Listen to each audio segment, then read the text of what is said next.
Mirë, mirë mëngjesi, është mirë që jemi këtë ditë sot, edhe faleminderit Perëndis që megjithëse është ftohtë, edhe sfit ne jemi këtu së bashku për të lavdëruar të aduruar Zotin. Në fakt sot mes po bisedoja me Manuelin, edhe po thoshim pa bisedoshim për kishën. Më kujtohen dy histori, kam dëgjuar disa kinesë besimtar që nuk kishin një Bibël për shkak të përsekutimit që kanë kinë, edhe më mend që udhtonin gati 3 orë në një rrugë 3 orë për të kthyer në një fshat tjetër, sepse aty ishte një person i vetëm i cili kishte Biblën, që të lexonin Biblën çdo diell, siç flasin për zakonet e krishterëve, që është rëndësishme për të ndërtuar. Edhe këtë me një risk madh, sepse po t'i kapte policia sekrete, mund të arrestoheshin.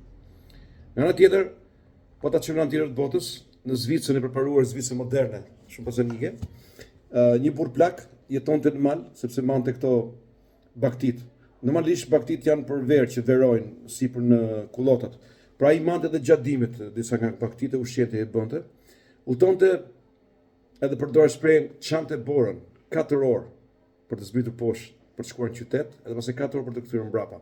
Edhe Kolin i tha, "Ç'është çaja të çash borën?" Dhe pa shpjeguar, për të ngjuar fjalën e Perëndis. Dhe kjo më tregon me fjalë që për kushtimin e tyre edhe sa shumë ato e doshin Jezusin, që është fjala. Me Amelian fillojmë një studim biblik të dje bashkë të dy dhe fillojmë nga ungjilli i Gjonit. Si do të ungjilli i Gjonit? Në fillim ishte ndis dhe fjala ishte me Perëndin. Amen. Edhe kështu që sa e rëndësishme që ndërtojmë zakonet krishtera, të mbajmë fort të fjalën e Perëndis, kështu që Zoti bekov shumë që në këtë ditë me shi, ftohtë, jeni këtu së bashku me fëmijët tuaj, edhe që për të lavdëruar të aduruar Zotin. Edhe Zoti nderon për kushtimin edhe edhe nderimin ton. Por edhe nëse jemi në shtëpi, përsëri, nëse në shtëpi ne heqim një kohë mënjan për të kërkuar Zotin. Lavdëruar Zotin, prapë Zoti vlerëson dhe nderon. Rëndësishme është që çdo diell ne të heqim mënjan një kohë për të lavdëruar, për të aduruar Zotin. Pra si ditë para javës për të filluar kohën me Zotin. Kjo është më e rëndësishme, nuk ka rëndësi se ku ndodhemi. Psalmisti Davidi tha këtë gjë, nëse jam lart në qiell, ti je atje. Nëse jam nën tokë thellë, ti je aty. Nëse jem në oqean thellë brenda në det, prapë Perëndia. Nuk ka asnjë vend që prezant Perëndis nuk është. Thjesht ne, ti dhe unë duhet marrim kohë për të kërkuar Perëndin edhe për të ecur së bashku me të. E kam thënë dhe javën e kaluar, kam në zemër që të shikojmë ndoshta një 2 javë, po na lë koha, nga letra Filemonit. Është një letër shumë e shkurtër. Letër gati te 19-20 vargje. Edhe është një letër që Pali ku e shkruajti ja dërgoi Filemonit, edhe do ta shpjegoj kush është Filemoni dhe pse është arsye që dërgoi shkruajti këtë letër. Në fakt janë 25 vargje. Lexohen shumë bukur, bilesim krajoj që nesër të hënën, merrni ku të bëni kohën e qetë ose sot masdite, nesër është pushim gjithashtu me fjalë. Lexoni letër Filemonit, edhe bëni kohë të qeta, ndoshta 1 ose 2 vargje nga kjo letër, sepse është letër fantastike, shumë nxitse edhe inkurajuese. Tani, Filemoni ishte një besimtar nga Koloseo, një nga qytetet e greke, koloni romake, i cili kishte njohur Palin, edhe ishin për miq. Në fakt, Filemoni ishte nga kisha e Koloseut, edhe ai kishte qenë shumë nxitës, ndihmës edhe inkurajues ndaj Palit.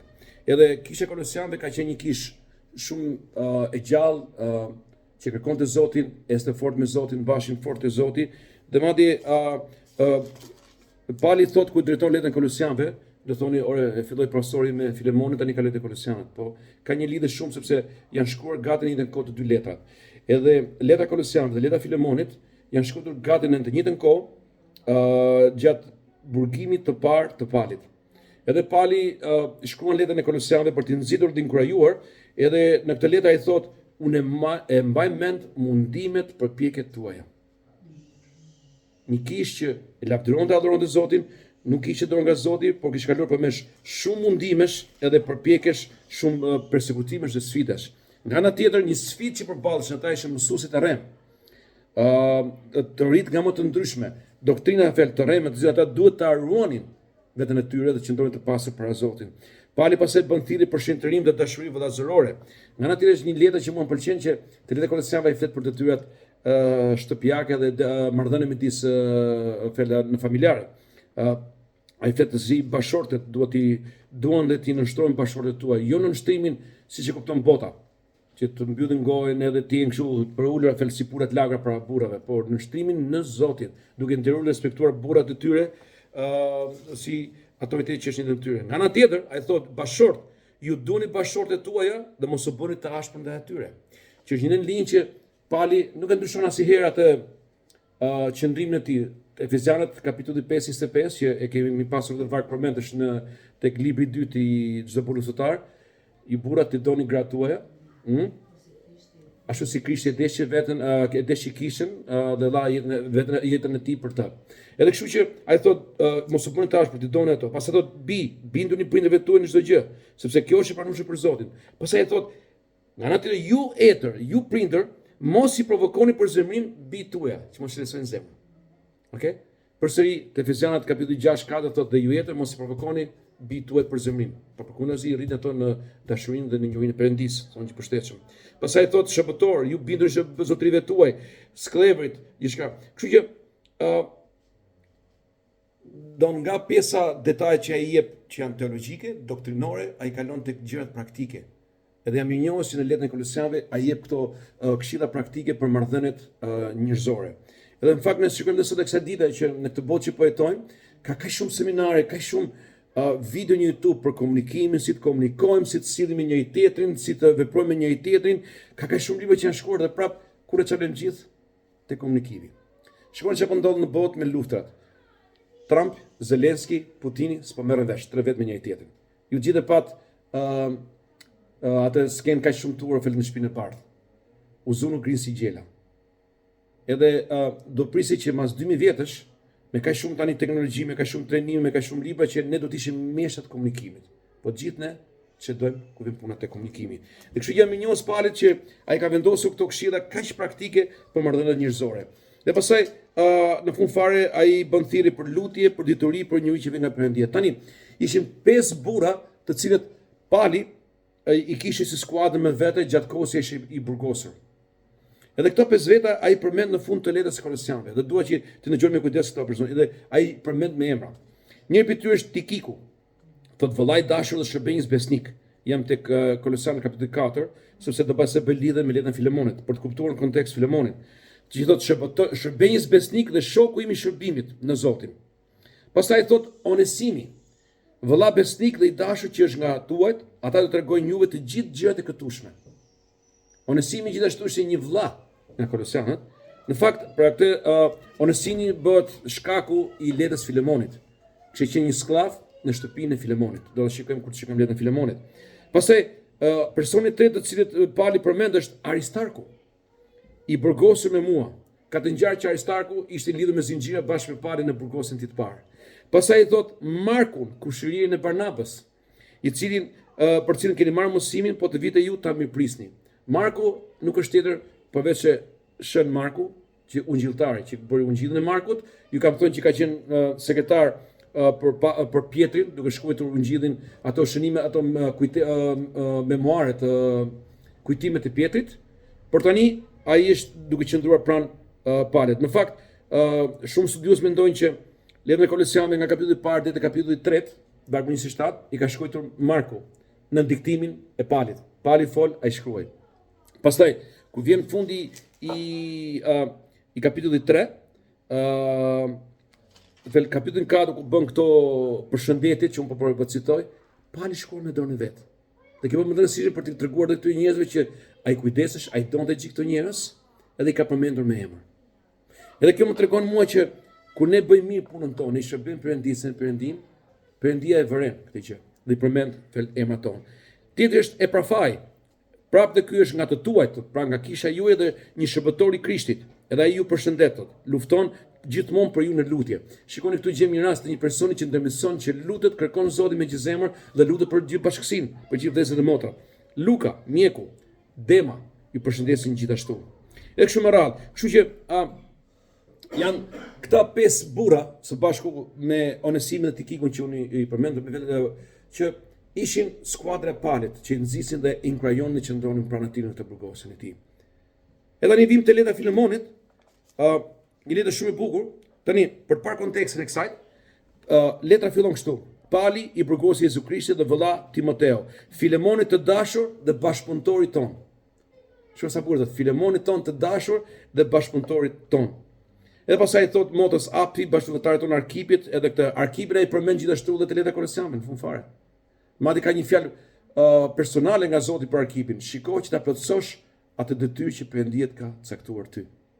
Dhe që një nxitin kurajim me madh për mua dhe për ty që çdo detyrë Perëndia ka ngarkuar, plotësoni fjalë në Zotin. Edhe ndërsa ai tregon këtë letër, konteksti është ky. Onesimi ka qenë një skllav në shtëpinë e Filemonit. Siç do të rëndom në atë kohë, u vinte majtundës, ai largohet.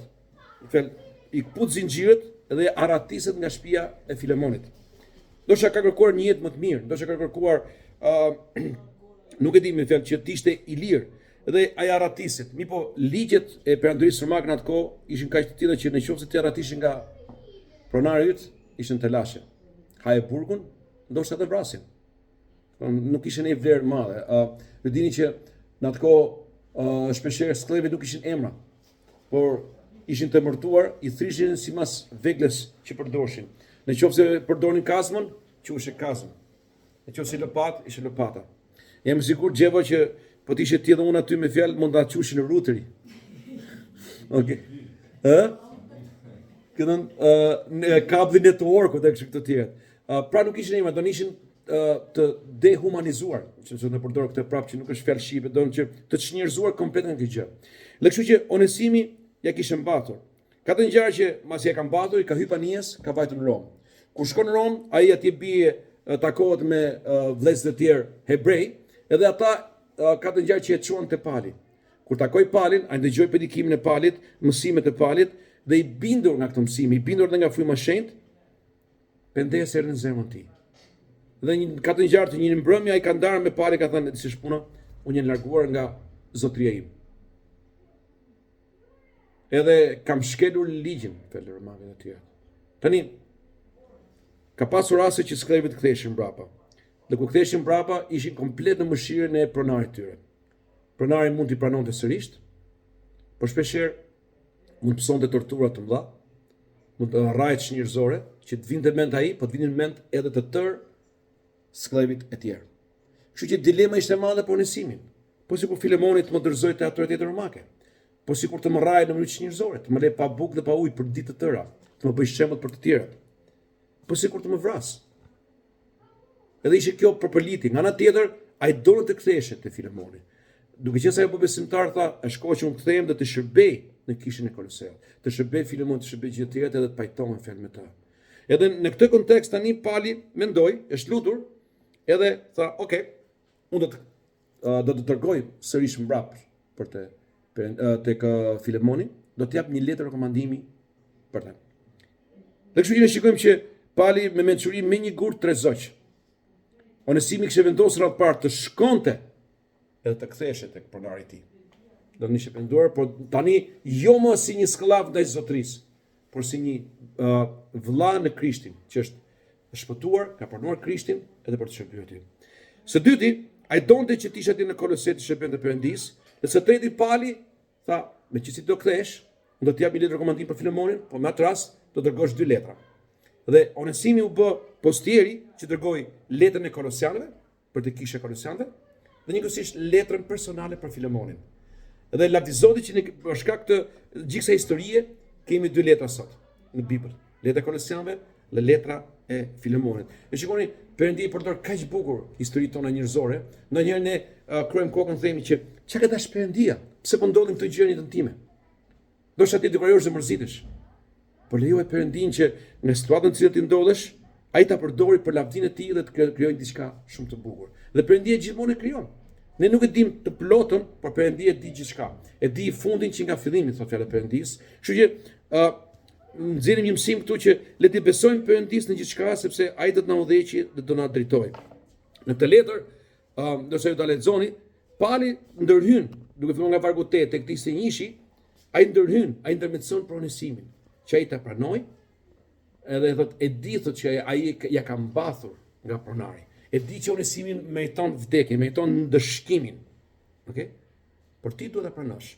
Shikoni mua vargu 10 si thotë. Të lutem për birin tim Onesim, që më lindi në prangat e mia.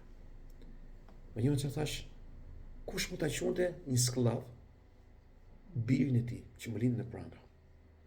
Nuk di nëse keni parë filma me sklever nga perioda romake. Në fakt është kjo seriali i Spartakut në Netflixit. Ky seriali funi që është serial goxha i gjatë, është i bukur, por nga tjetër është ka shumë dhunë, ka shumë tortura, abuzim me sklevet e të tjerët edhe sklavi ishi kaq i ulët dhe meshkët e femrën që kush mund ta qunte një sklav biri im dashur.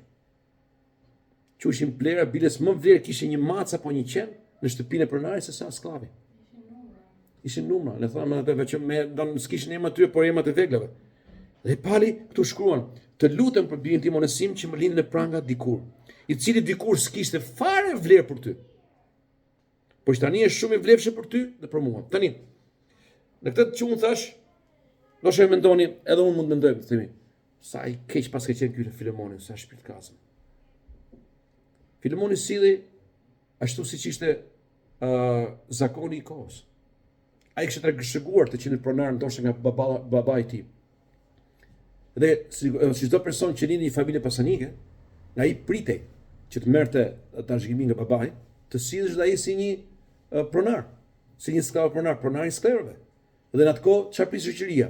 Ti të sillesh e keq me sklevrët, ti ja kërcesh vetë atë kamzhikun, nëse nuk e bëni punën siç duhet, shkurtoja racionin e ushqimit, leri pa bukës pa ujë, ti vin mend edhe punoj edhe të shërbej.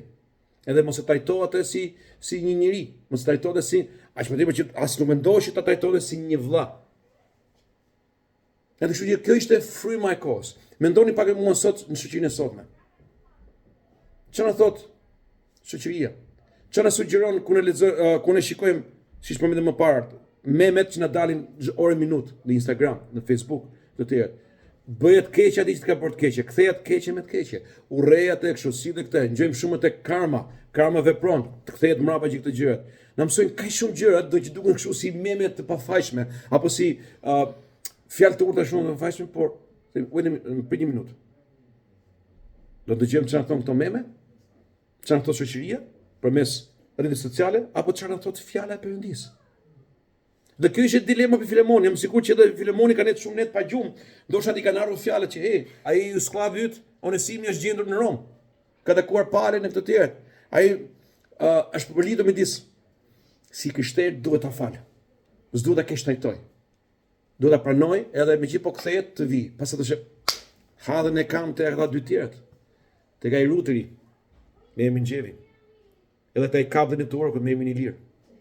Se po hyr vetë janë qef, po pranova Onesim, thonë ato, po bëj xhiro, po shkoj për një fundjavë në Antalya, po shkoj për një fundjavë në Sicili me fjalë për qefe, po kthehem, se s'do bëj gjë për bashkëpunëtar. Kështu që ishte kjo dilema kaq e madhe që kishte edhe Filemoni. Çfarë do të bëj me këtë?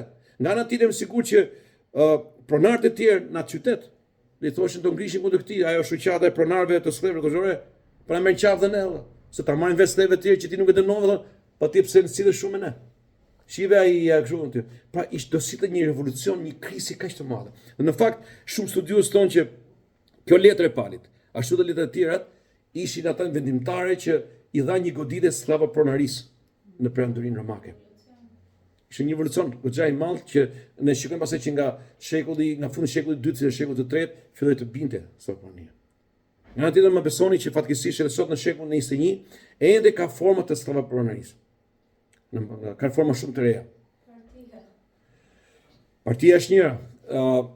Të sklevit njerëzor me fjalë që shkoj jashtë se do kesh punë mirë dhe shumë vetë ai gjen veten e tyre që ka një punë atje, po ja marrin pasaportën, do një japin një rrogë sa për thonë një shtëpi për sa po fut kokën, edhe shpesh nuk mund të largohen nga vendi punës. Pastaj ne gjithë dimë shekullin 20 në shekullin 21 sa vajza që janë prostituuar dhe janë çuar në vende të tjera, në perëndim. Për këtë gjë. Kështu që vazhdon ende fatkeqësisht në mënyra të ndryshme. Dhe kisha e Jezu Krishtit, ne, ti dhe unë, ne kemi shumë për të bërë për këtë gjë, për të treguar dashurinë e Perëndisë, për të pranuar persona të tjerë, për të dhënë dashuri. Ka qenë një libër para sa kohë që është përkthyer, do ta kemi disa kopje këtu në kishte ne. Thoshte kush do më thaj lotët e mia. Okej? Edhe kështu që për të kthyer, ky ishte dilema që kishte Filemoni. Por pali bën thirrje që pranoje. Edhe të vargu që shme thotë të gjë. Vargu 15 më thotë, sepse ndoshta për këtë arsye që ndar prej teje për pak kohë, që ti ta kesh atë për gjithmonë. Po jo mos si sklav, por shumë më tepër si sklav, vëlla të dashur. Okej?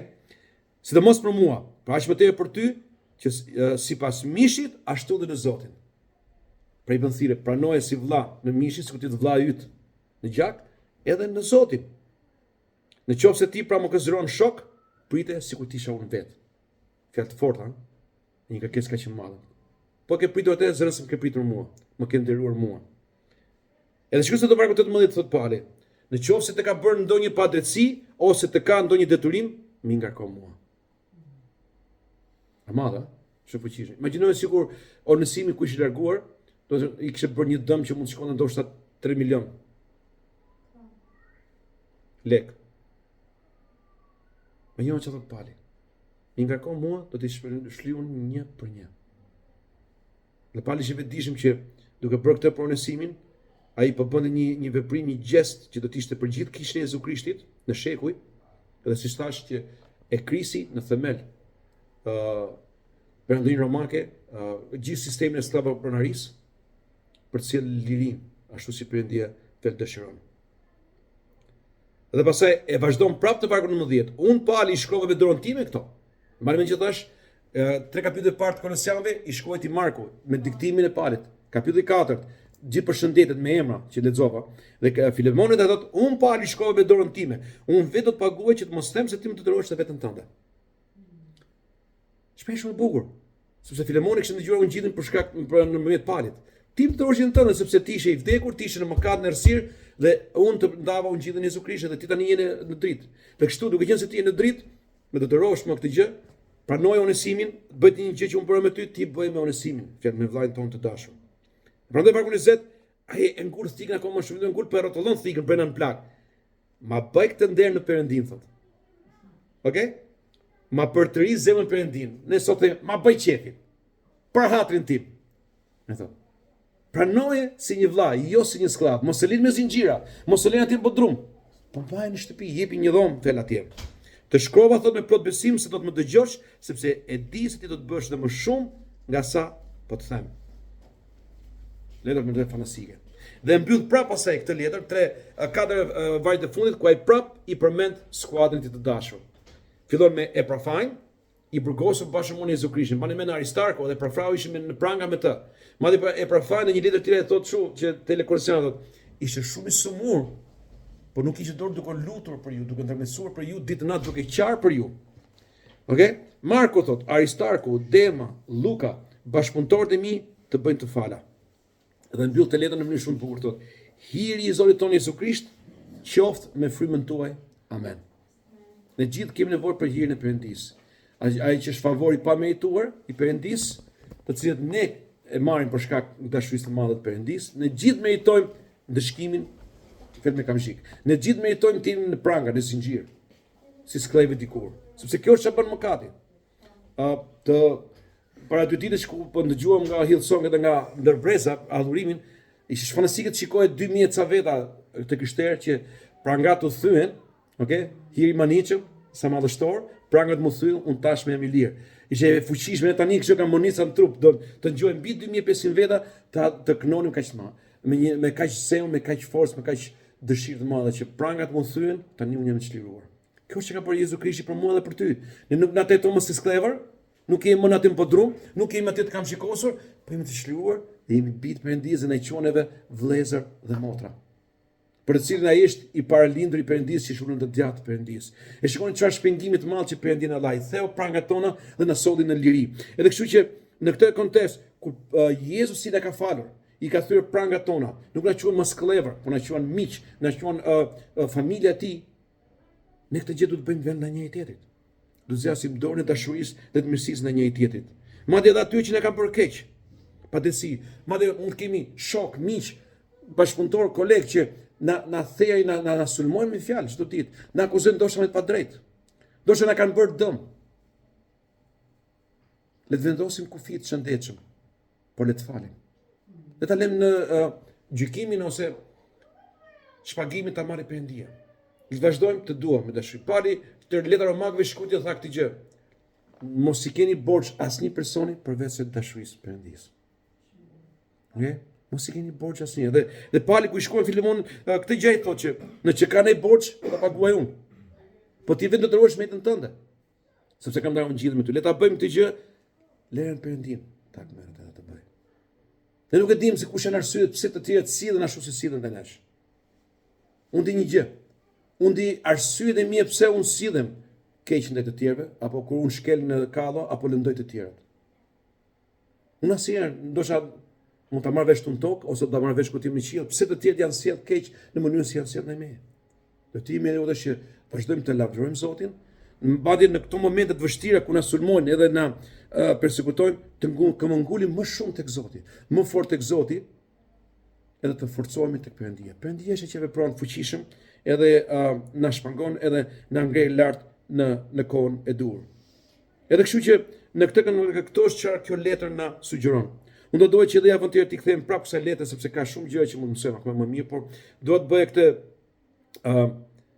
panoramë edhe këtë kontekstin që pse u shkruar kjo letër, sepse është vërtet një letër shumë fantastike dhe që gjithmonë më manit sa që e lexoj fjalë. 25 rreshta, ka të ngjarë një pusull të vogël me standardet e sotme, por shumë të fuqishme, e si thash që e ndihmoi kishën në Kolose, e shkundi kishën e Koloseut, e shkundi Filemonin, e shkundi Onesimin gjithashtu nga krau tjetër, të gjithë ata vëllezër dhe motra pasi, e shkundi komplet perandrinë romake. Dhe sot ka fuqinë dhe forcën për të shkundur të gjithë shoqërinë. Në botën tonë dhe shoqërinë fjalën në Shqipëri. Dhe ti dhe unë ne kemi mundësinë fjalë që vërtet të mos sillemi me padrejtësi, por të sillemi me drejtësi dhe të pranojmë të tjerë me dashurinë e Perëndisë, edhe të këmbëngulim, të lutemi, të ndërmjetësojmë që vërtet Perëndia të bëjë vëllin e Perëndisë stok këtu në Shqipëri, dhe që mos kemi sklever, qoftë fizik, qoftë shpirtëror, emocional, por që të kemi njerëz të lirë, dhe ne si kishë Jezu Krishtit kemi kaq shumë për të bërë vetë për të shfaqur dashurinë e Perëndisë në gjithçka. Amen.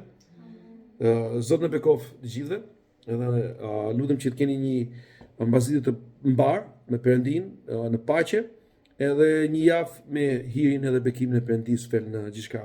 Le të besojmë Perëndisë, edhe të kalojmë kohën me Perëndin, edhe të vazhdojmë të zhvillojmë zakonet perëndishme, sepse shumë e rëndësishme për ne personalisht, për familjet tona edhe për fëmijët tonë. Amen.